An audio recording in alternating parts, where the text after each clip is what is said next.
Welcome back to Nice Trade. This is Niyas.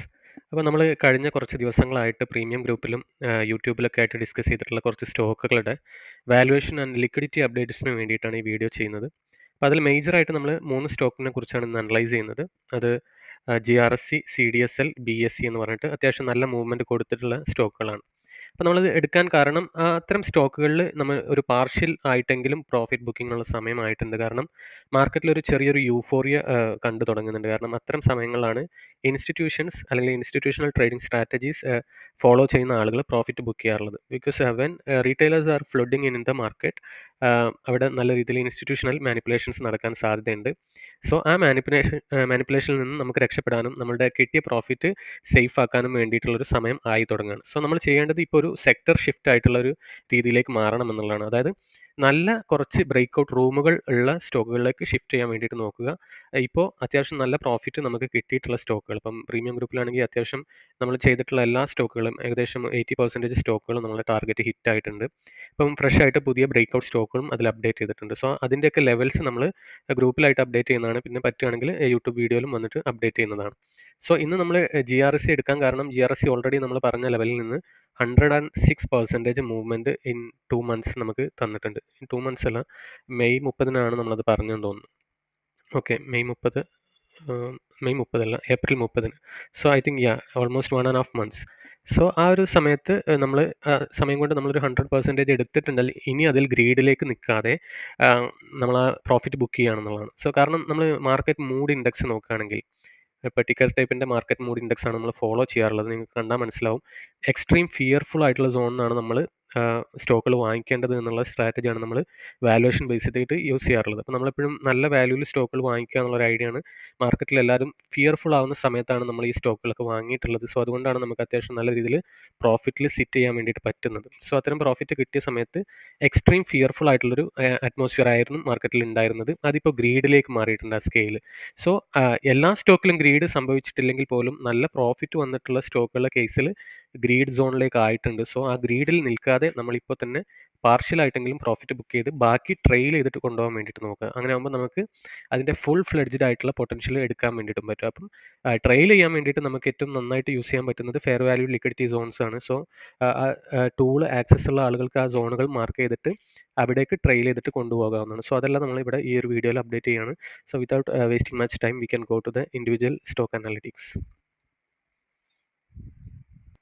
So ആദ്യം നമ്മൾ നോക്കുന്നത് GRSCയുടെ ചാർട്ടാണ്. GRSC നമ്മൾ ഡിസ്കസ് ചെയ്തിരുന്ന സമയത്ത് നമുക്കറിയാം, നമ്മളെപ്പോഴും ചെയ്യുന്ന പോലെയുള്ള ഒരു സെറ്റപ്പിനാണ് വെയിറ്റ് ചെയ്തത്. പ്രീവിയസ് ട്രെൻഡിലേക്ക് ഒരു ഫിബൊനാച്ചി വരച്ചിട്ട് നമ്മളുടെ ഗോൾഡൻ സോണിൽ നിന്ന് അല്ലെങ്കിൽ വൈക്കോപ്പിയൻ സെറ്റപ്പിൽ നിന്ന് ഒരു മാനിപ്പുലേഷൻ കഴിഞ്ഞു.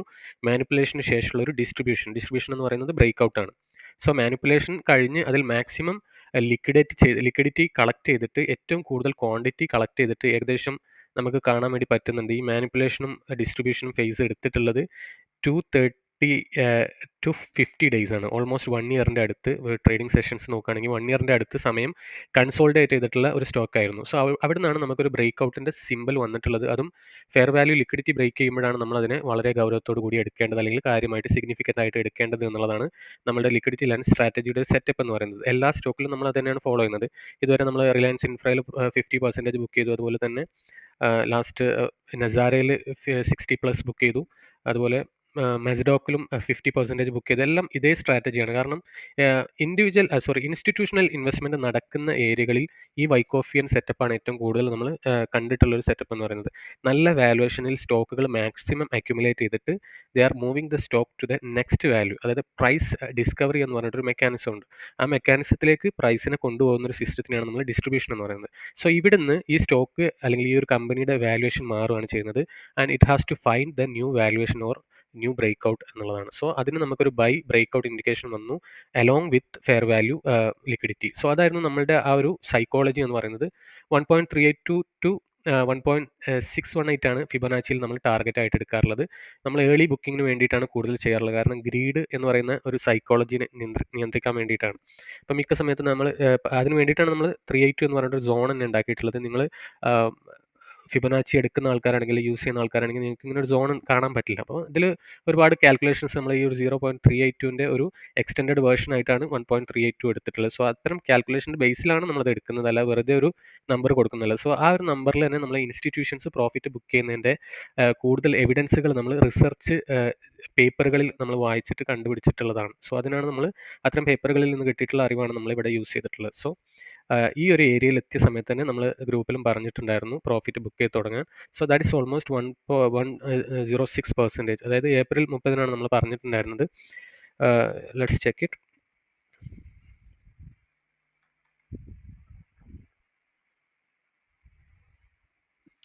ജെർസി ബ്രേക്ക് ഔട്ട് കൺഫേം ചെയ്യുന്നതിനെ പറ്റി ഫെയർ ഡീലും കൂടിയാണ് നമ്മളതിനെ എടുത്തിട്ടുണ്ടായിരുന്നത്. യെസ്, ഏപ്രിൽ 30 നമ്മളത് പറഞ്ഞിട്ടുണ്ടായിരുന്നത്. സോ അന്ന് നമ്മൾ വരച്ചിട്ടുള്ള അതേ വര തന്നെയാണ് നമ്മളതിനെ എടുത്തിട്ടുള്ളത്. അതായത് 1.382 എന്ന് പറയുന്ന ടാർഗറ്റാണ് പറഞ്ഞിട്ടുണ്ടായിരുന്നത്.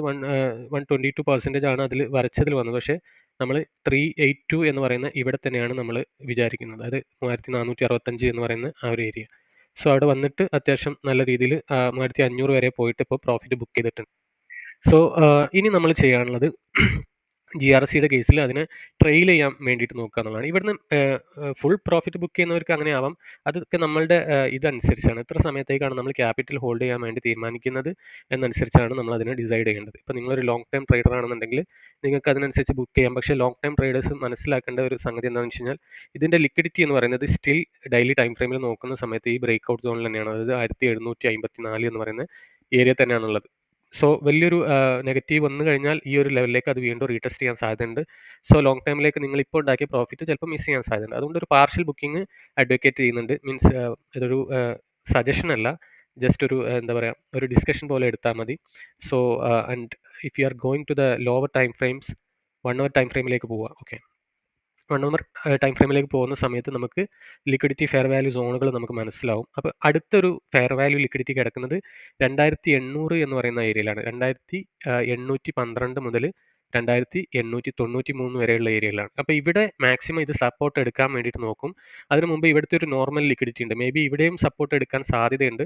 ഇനിയിപ്പോൾ ഇവിടെ സപ്പോർട്ട് കിട്ടിയിട്ടില്ലെങ്കിൽ എങ്ങനെയായാലും ഈ ഒരു ഏരിയയിൽ നല്ലൊരു കുഷ്യൻ ഇത് കൊടുക്കാൻ സാധ്യതയുണ്ടെന്നുള്ളതാണ്. സോ ഇവിടുന്ന് പ്രോഫിറ്റ് എടുക്കുന്ന ആളുകൾക്ക് അടുത്തൊരു റീ എൻട്രി എന്നുള്ള രീതിയിൽ ചെറിയൊരു എന്താ പറയുക, സ്വിംഗ് ട്രേഡിന് വേണ്ടിയിട്ട് മേ ബി നമ്മളുടെ 1.18 ഇത് ടെസ്റ്റ് ചെയ്യാൻ വിചാരിക്കുന്നുണ്ടെങ്കിൽ അനദർ 40ക്ക് വേണ്ടിയിട്ടുള്ള നല്ല റിസ്ക് റിവാർഡ് നമുക്ക് കിട്ടണമെങ്കിൽ ഈ ഒരു ഏരിയയാണ് ബെസ്റ്റ് എന്ന് പറയുന്നത്. സോ ഇവിടെ കുഷൻ കിട്ടുവാണെങ്കിൽ അതിൻ്റെ പ്രൈസ് ആക്ഷൻ നോക്കിയിട്ട് നമുക്ക് എടുക്കാം. അല്ലെങ്കിൽ ലോങ് ടൈമിലേക്ക് പോകുന്ന ആളുകൾ, അല്ലെങ്കിൽ ഹോൾഡ് ചെയ്യണമെന്ന് വിചാരിക്കുന്ന ആളുകൾ ഇനി ട്രെയിൽ ചെയ്യേണ്ട സ്റ്റോപ്പ് ലോസ് എന്ന് പറയുന്നത് ഈ ഒരു ലിക്വിഡിറ്റിൻ്റെ താഴെ ആയിരിക്കണം. കാരണം ഇവിടെ ഇത് കുഷൻ എടുക്കാൻ സാധ്യതയുണ്ട് എന്നുള്ള രീതിയിലാണ് നമ്മൾ ഇവിടെയെങ്കിലും കൊണ്ടുവന്നിട്ട് നമ്മൾ സ്റ്റോപ്പ് ലോസ് വെക്കേണ്ടത്. അതായത് 2770 എന്ന് പറയുന്ന ഏരിയ. ഇനി ഭയങ്കര റിസ്ക് എടുക്കാൻ താല്പര്യമുള്ള ആളുകളാണെങ്കിൽ ഈ നോർമൽ ലിക്വിഡിറ്റിൻ്റെ താഴത്തേക്ക് ആ ഒരു ട്രെയിലിനെ കൊണ്ടുവന്നിട്ട് 3099 എന്ന് പറയുന്ന ഏരിയയിലേക്ക് വെക്കുക എന്നുള്ളതാണ്. സോ ഇത് നമുക്ക് എല്ലാ സ്റ്റോക്കിനെ പറ്റിയും ഇതേപോലെ അനലൈസ് ചെയ്യാൻ പറ്റില്ല. പക്ഷേ പ്രീമിയം മെമ്പേഴ്സ് ആയിട്ടുള്ള ആളുകൾക്ക് അവർ ഹോൾഡ് ചെയ്യുന്ന സ്റ്റോക്കുകൾ നമുക്കിങ്ങനെ ലിക്വിഡിറ്റി ടൂള് അവർക്ക് ആക്സസ് ഉണ്ട്. സോ അവർക്ക് ഇൻഡിവിജ്വലായിട്ട് ചിലപ്പോൾ ചെയ്യാൻ പറ്റും, ഒറ്റയ്ക്ക് തന്നെ അനലൈസ് ചെയ്തിട്ട് ചെയ്യാൻ പറ്റും. ഇനി എന്തെങ്കിലും ഹെൽപ്പ് ആവശ്യമുണ്ടെന്നുണ്ടെങ്കിൽ I will also help for that. So liquidity base ചെയ്തിട്ട് ട്രേഡ് ചെയ്യാൻ പഠിക്കേണ്ടവർക്ക് നല്ലൊരു ടൂൾ തന്നെയാണ് ലിക്വിഡിറ്റി ലെൻസ് എന്ന് പറയുന്നത്. ആർക്കെങ്കിലും ആവശ്യമുണ്ടെങ്കിൽ you can contact me. And then നമ്മൾ അടുത്തുനിന്ന് നോക്കാൻ പോകുന്നത് BSE ആണ്. BSEയുടെ കേസിലും നമ്മൾ അത്യാവശ്യം നല്ല രീതിയിൽ പറഞ്ഞതിനേക്കാൾ മേലേക്ക് ഇത് പോയിട്ടുണ്ട്. സോ നമ്മൾ ട്രെയിൽ ചെയ്യാനാണ് ഇത് വിചാരിക്കുന്നത്. സോ ട്രെയിലിങ്ങിന് ഓൾറെഡി നമ്മളിത് ഇൻഡിക്കേഷൻ കൊടുത്തിട്ടുണ്ട്. ഇതാണ് ഇപ്പോൾ ട്രെയിൽ ചെയ്യാൻ പറഞ്ഞിട്ടുള്ള 2667 എന്ന് പറയുന്ന ഏരിയയാണ്. കുറച്ചുകൂടെ റിസ്ക് എടുക്കാൻ വിചാരിക്കുന്ന ആളുകൾക്ക് ഇനി വേണമെങ്കിൽ ഇങ്ങോട്ടേക്ക് ഇത് ട്രെയിൽ ചെയ്ത് കൊണ്ടുപോകാം. കാരണം ഇവിടെ ഒരു ലിക്വിഡിറ്റി ഉണ്ട്, അതുകൊണ്ട് അവിടെ ഒരു ക്വിഷ്യൻ കിട്ടാൻ സാധ്യതയുണ്ട്. ഓക്കെ, ഇവിടെ നിന്നാണ് നമ്മൾ BSEയുടെ ഇത് ബ്രേക്ക് ഔട്ട് കൺഫേം ചെയ്തിട്ട് പറഞ്ഞിട്ടുണ്ടായിരുന്നു. ഇപ്പോൾ ഇത് റൺ ചെയ്യുന്നത് ഒരു 26%ലാണ് നമ്മൾ എടുത്തിട്ടുണ്ടായിരുന്നത്. 15 മിനിറ്റ് ഓർ 1 അവർ ടൈം ഫ്രെയിമാണ്. So within 18 days it has given 30%ൻ്റെ അടുത്ത് റിട്ടേൺ. ഓക്കെ, സോ CDSലും അതുപോലെ നമ്മൾ നേരത്തെ കൊടുത്തിട്ടുള്ളതാണ്. സോ ഇത് ഏറ്റവും കൂടുതൽ ആളുകൾക്ക് ഉപകാരപ്പെടുന്ന സ്റ്റോക്കുകളായതുകൊണ്ടാണ് നമ്മൾ ഇതിനെ തന്നെ അനലൈസ് ചെയ്യാൻ വേണ്ടിയിട്ട് എടുത്തിട്ടുള്ളത്. ഒരുപാട് പേര് നമ്മളുടെ ഇതിൽ ചോദിക്കുന്നുണ്ട്, കോൺകോഡിൽ വന്നിട്ട് ചോദിക്കുന്നുണ്ട് ഇതെന്താണ്, എങ്ങനെയാണ് ചെയ്യേണ്ടതെന്നുള്ളത്, മെമ്പേഴ്സ് അല്ലാത്ത ആൾക്കാരും. സോ അവർക്ക് കൂടി ഉപകാരപ്പെടട്ടെ എന്ന് വിചാരിച്ചിട്ടാണ് ഇത് ചെയ്യുന്നത്. സോ CDSLൻ്റെ കേസിൽ നമുക്ക് ലോങ് ടേം ടാർഗറ്റ് ആയിട്ട് വേണമെങ്കിൽ നമുക്ക് നെക്സ്റ്റ് ടാർഗറ്റ് എന്ന് പറയുന്നത് 1946 എടുക്കാം.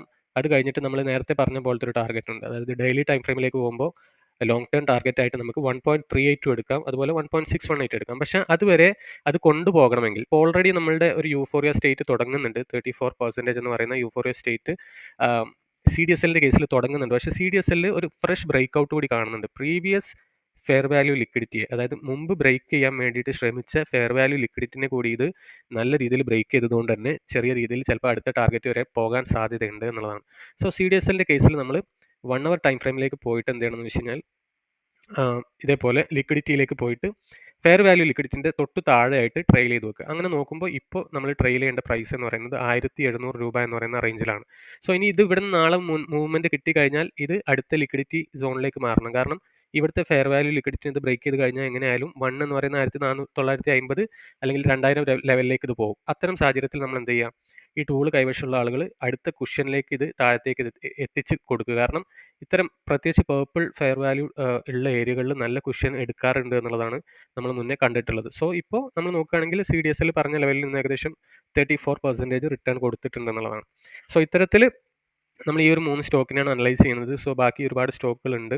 അപ്പോൾ നമുക്ക് മന്ത്ലി ടൈം ഫ്രെയിമിൽ ബ്രേക്ക് ഔട്ട് ആയിട്ടുള്ള സ്റ്റോക്കുകളാണ് ഇപ്പം ഇവിടെ കാണുന്നത്. അതിൽ നമ്മൾ ആദ്യത്തെ സ്റ്റോക്ക് എടുക്കുകയാണെങ്കിൽ 10% മൂവ് കൊടുത്തിട്ടുള്ള സ്റ്റോക്ക് നമ്മൾ നേരത്തെ ഡിസ്കസ് ചെയ്ത സ്റ്റോക്കാണ്. അത് ഭാഗ്യവശാൽ വിത്തിൻ 5 ഡേയ്സ് ഏകദേശം 40%ൻ്റെ അടുത്ത് റിട്ടേൺ കൊടുത്തിട്ടുണ്ട്. സോ 1.382 എത്തുന്നതുകൊണ്ട് നാളെ ഇതിൽ പ്രോഫിറ്റ് ബുക്ക് ചെയ്യാനുള്ള സജഷനാണ് നമ്മൾ ലേറ്റസ്റ്റ് ആയിട്ട് ഈ ഗ്രൂപ്പിൽ കൊടുത്തിട്ടുള്ള ഇൻഡിക്കേഷൻ എന്ന് പറയുന്നത്. സോ ഇത്തരത്തിൽ ബ്രേക്ക് ഔട്ടിന് മുമ്പേ തന്നെ നമ്മൾ ഇത്തരം സ്റ്റോക്കുകൾ ഐഡൻറ്റിഫൈ ചെയ്തിട്ട് നമ്മൾ അത്തരത്തിൽ നമ്മൾ ഇൻഫർമേഷൻ കൊടുക്കുകയാണ് ചെയ്യുന്നത്. അതിൽ തന്നെ സപ്പോർട്ട് ഇപ്പോൾ ഇതിലിപ്പോൾ എഡൽവൈസ് ഇന്ന് അത്യാവശ്യം നല്ല രീതിയിൽ മൂവ് ചെയ്തിട്ടുണ്ടെന്ന് തോന്നുന്നു. എഡൽവൈസ് അല്ല, എഡൽവൈസിൻ്റെ കേസിൽ നമ്മൾ ഇന്നലെ പറഞ്ഞേ ഉള്ളൂ. So this has given about 7% move today. Also IIFL നമ്മൾ നേരത്തെ പറഞ്ഞിട്ടുണ്ടായിരുന്നു. അതിപ്പം ഒരു 2-3 സെഷൻസ് കൊണ്ട് തന്നെ നമുക്കൊരു 18%ൻ്റെ അടുത്ത് റിട്ടേൺ തന്നിട്ടുണ്ട്. IIFL കഴിഞ്ഞ ഏതൊരു ദിവസം മുമ്പ് നമ്മൾ പറഞ്ഞിട്ടുണ്ടായിരുന്നതാണ്.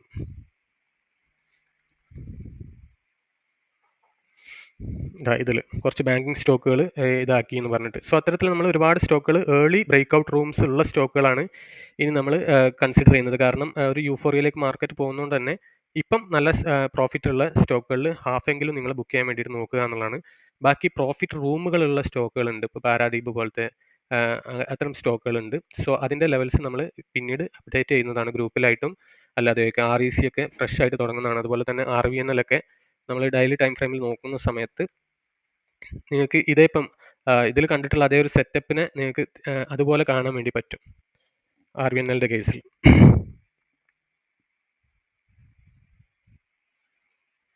RVNL നമ്മൾ GRSCയിൽ കണ്ടിട്ടുള്ള അതേ സെറ്റപ്പ് നിങ്ങൾക്ക് കാണാൻ വേണ്ടി പറ്റും. ഉണ്ടല്ലേ, വലിയൊരു ട്രെൻഡ്, ആ ട്രെൻഡിൽ നിന്ന് വൈക്കോഫിയൻ സെറ്റപ്പ് തുടങ്ങി സെൽ മാനിപ്പുലേഷൻ, നല്ല രീതിയിലുള്ളൊരു കൺസോൾട്ടേഷൻ ആൻഡ് ബൈയിങ് പ്രഷർ. ആ ബൈയിങ് പ്രഷറിൽ ഇനിയൊരു നമുക്കൊരു ഫെയർ വാല്യൂ ബ്രേക്ക് കൂടി വന്നു കഴിഞ്ഞാൽ ഓൾമോസ്റ്റ് അടുത്തൊരു ആഴ്ചൻ്റെ ഉള്ളിൽ തന്നെ വന്നു കഴിഞ്ഞാൽ നമുക്ക് RVNLലും നല്ല രീതിയിലൊരു ബ്രേക്ക് ഔട്ട് നമുക്ക് എക്സ്പെക്റ്റ് ചെയ്യാവുന്നതാണ് എന്നുള്ളതാണ്. സോ ആ ഒരു സമയത്ത് നമ്മൾ അപ്ഡേറ്റ് ചെയ്യുന്നതാണ്. സോ ഇപ്പോൾ അധികം റൂം പോകാത്ത ഒരു സ്റ്റോക്കാണ് ഇപ്പം RVNL എന്നൊക്കെ പറയുന്നത്. അപ്പോൾ ഒരു സെക്ടർ റൊട്ടേഷനുള്ള സാധ്യതയുണ്ട്. അങ്ങനെ വെച്ച് പറയുമ്പോൾ നമ്മൾ കഴിഞ്ഞ ഈ RBI പോളിസിയിൽ വന്നിട്ടുള്ള റേറ്റ് കട്ടിൽ ഏറ്റവും കൂടുതൽ ഇമ്പാക്റ്റ് ഉണ്ടാക്കിയിട്ടുള്ളത് നമ്മളിപ്പം ഇതാണ്, റിയാലിറ്റി സെക്ടറാണ്. റിയാലിറ്റി സെക്ടറിൽ നോക്കുമ്പോൾ പ്രസ്റ്റീജ് അത്യാവശ്യം നല്ല സെറ്റപ്പിലേക്ക് വന്നിട്ടുണ്ട്. പ്രസ്റ്റീജിൽ ബ്രേക്ക് ഔട്ട് വന്നു, നമ്മളെ സെറ്റപ്പ് ബ്രേക്ക് ഔട്ട് ഇവിടെ വന്നിട്ടുണ്ട്. ബൈ ആൻഡ് ഫെയർ വാല്യൂ ലിക്വിഡിറ്റിനെ ബ്രേക്ക് ചെയ്തിട്ടുണ്ട്. സോ പ്രസ്റ്റീജിൽ നമുക്ക് നല്ല രീതിയിൽ മൂവ്മെൻറ്റുകൾ എക്സ്പെക്റ്റ് ചെയ്യാവുന്നതാണ്. ശോഭയുടെ കേസിൽ സിമിലർലി ശോഭയിലും ആ ഒരു ഇത് വന്നിട്ടുണ്ട്, മൂവ്മെൻറ്റ് വന്നിട്ടുണ്ട് എന്നുള്ളതാണ്. സോ ഇതെല്ലാം നമ്മൾ അപ്ഡേറ്റ് ചെയ്യുന്നതാണ്. സോ റിയാലിറ്റി സെക്ടറിൽ നല്ല തരത്തിലുള്ള ഒരു മൂവ്മെൻറ്റിന് സാധ്യതയുണ്ട് എന്നുള്ളതാണ്. സോ സെക്ടർ ഷിഫ്റ്റിംഗ് ഭയങ്കരമായിട്ട് നടക്കുന്നുണ്ട്. സോ അത് എങ്ങനെയാണ് ഏതൊക്കെ സെക്ടറിലേക്കാണ് പോകുന്നത് എന്നുള്ളതിൻ്റെ ഒരു ഹീറ്റ് മാപ്പ് കൂടി നമുക്കൊന്ന് നോക്കാം. നമുക്ക് കാണാൻ പറ്റുന്നുണ്ട് ശോഭയിലേക്കാണ് ഏറ്റവും കൂടുതൽ വീക്ക്ലി ഹീറ്റ് മാപ്പ് നോക്കുന്ന സമയത്ത് ഈ ഒരു സെക്ടറിൽ വന്നിട്ടുള്ളത്. Then second to Prestige and DLF, Godrej Properties, Oberoi Realty, Brigade and Lodha. So ഏറ്റവും കൂടുതൽ കോൺസെൻട്രേഷൻ പോകുന്നത് ഈ 2 സ്റ്റോക്കുകളിലേക്കാണ്. അപ്പോൾ നിങ്ങൾക്ക് ഒരു എന്താ പറയുക റിയാലിറ്റി സെക്ടർ റൊട്ടേഷൻ ചെയ്യണമെന്നുണ്ടെങ്കിൽ ഫസ്റ്റ് 3 വരുന്ന വീക്ക്ലി ടൈം ഫ്രെയിമിൽ ഫസ്റ്റ് 3 ഹീറ്റ് മാപ്പ് വരുന്ന സ്റ്റോക്കുകളെ കൺസിഡർ ചെയ്യാവുന്നതാണ്. അതുപോലെ തന്നെ മറ്റൊരു സെക്ടറാണ് ഓട്ടോ സെക്ടർ എന്ന് പറയുന്നത്. ഓട്ടോ സെക്ടറിൽ നോക്കുമ്പോൾ ഭാരത് ഫോർജും മദേഴ്സും എക്സൈഡ് ഇൻഡസ്ട്രീസുമാണ് വന്നിട്ടുള്ളത്. പിന്നീട് വന്നിട്ടുള്ള സെക്ടർ റൊട്ടേഷൻ ഫാർമ, അതുപോലെ പ്രൈവറ്റ് ബാങ്ക് ഒക്കെയാണ്. അപ്പോൾ പ്രൈവറ്റ് ബാങ്കിൽ നമ്മൾ നോക്കുമ്പോൾ നമുക്ക് വരുന്നത് Bandhan bank, RBL bank, IDFC first ഒക്കെയാണ്. സോ ഇത് ഒന്നുകൂടെ നിങ്ങൾ നല്ല രീതിയിൽ റിസർച്ച് ചെയ്തിട്ട് വേണം ചെയ്യാൻ. സോ അത് നമ്മുടെ ലിക്വിഡിറ്റി അനാലിസിസ് ഒക്കെ ആയിട്ട് നമ്മൾ വീണ്ടും വരുന്നതാണ്. So that's it for today. And as a final note, ഈ ഒരു പോർട്ട്ഫോളിയോ എക്സിറ്റ് ചെയ്യാൻ വിചാരിക്കുന്ന ആളുകളൊക്കെ ഉണ്ട്. അത് എപ്പോൾ ചെയ്യണം എന്നുള്ളതാണ്. അതായത് നേരത്തെ ബൈ ചെയ്യുന്ന ആൾക്കാരുണ്ട്. നമ്മൾ ഈ ഒരു സമയത്ത് തന്നെ ബ്രേക്ക് ഔട്ട് ആയി എന്ന് പറഞ്ഞിട്ട് ലിക്വിഡിറ്റി അനാലിസിസിൽ ബ്രേക്ക് ഔട്ട് ആയി എന്ന് പറഞ്ഞിട്ട് ഏറ്റവും മാർക്കറ്റ് വീണ് കിടക്കുന്ന സമയത്ത്, നേരത്തെ പറഞ്ഞ പോലെ when others are fearful we have to buy എന്നാണ് നമ്മളുടെ വാറൻ ബഫറ്റിൻ്റെ ഒക്കെ ഒരു തിയറി എന്ന് പറയുന്നത്. അപ്പം മറ്റുള്ള ആളുകൾ പേടിച്ചിരിക്കുന്ന സമയത്ത് എൻ്റർ ചെയ്തിട്ടുള്ള ആൾക്കാരാണ് ഇപ്പോൾ ഈ പ്രോഫിറ്റൊക്കെ ഉണ്ടാക്കിയിട്ടുള്ളത്. സോ അത്തരം ആളുകൾ ഇനി ഈ പ്രോഫിറ്റ് എക്സിറ്റ് ചെയ്യണമെങ്കിൽ, അല്ലെങ്കിൽ ആ പോർട്ട്ഫോളിയോ എക്സിറ്റ് ചെയ്യണമെങ്കിൽ ഈ ഒരു സോൺ, അതായത് ഇവിടെ ഞാൻ നേരത്തെ പറഞ്ഞ പോലെ ഡെയിലി ടൈം ഫ്രെയിമിൽ വലിയൊരു ലിക്വിഡിറ്റി കുഷ്യൻ ഉണ്ട്. അപ്പോൾ ഈ ഒരു കുഷ്യൻ്റെ പവർ നമുക്കറിയാം. ഇവിടുന്ന് നമുക്ക് കുറേ സമയം കൺസോൾഡേറ്റ് ചെയ്തിട്ടാണുള്ളത്. സോ ബ്രേക്ക് ചെയ്യുകയാണെങ്കിൽ നല്ല രീതിയിൽ അടുത്തൊരു ഓൾ ടൈം ഹൈ നമുക്ക് ക്രിയേറ്റ് ചെയ്യാൻ വേണ്ടിയിട്ട് പറ്റും. ഞാൻ മുമ്പത്തെ നിഫ്റ്റി DNA അനാലിസിസ് ചെയ്ത പോലെ 28,000 അടുത്തേക്കൊക്കെ പോകും. ഇനി താഴേക്ക് ബ്രേക്ക് ഡൗൺ ചെയ്യുകയാണെന്നുണ്ടെങ്കിൽ 24,500 അല്ലെങ്കിൽ 24,400 എന്ന് പറയുന്ന റേഞ്ച് വളരെ ഇമ്പോർട്ടൻ്റ് ആണ്. സോ ഇതിന് താഴേക്ക് വരികയാണെങ്കിൽ, അല്ലെങ്കിൽ ഈ ഒരു കുഷ്യന് താഴേക്ക് വരികയാണെങ്കിൽ you can exit your portfolio and wait for another opportunity എന്നുള്ളതാണ് മൈ ഒപ്പീനിയൻ എന്ന് പറയുന്നത്. So comment down your own opinion, അല്ലെങ്കിൽ നല്ല സ്റ്റോക്കുകളെ കുറിച്ച് നമ്മൾ അനലൈസ് ചെയ്യണമെങ്കിൽ അതിൻ്റെ മറ്റു കാര്യങ്ങളൊക്കെ നിങ്ങൾ കമൻറ്റിൽ ചെയ്യുക. വീഡിയോ ലൈക്ക് ചെയ്യുക, മാക്സിമം ആളുകളിലേക്ക് എത്തിക്കുക. കുറച്ചുകൂടെ റീച്ച് ആവശ്യമാണ്. So that I can come and do the research again and again. So help me help you. See you by.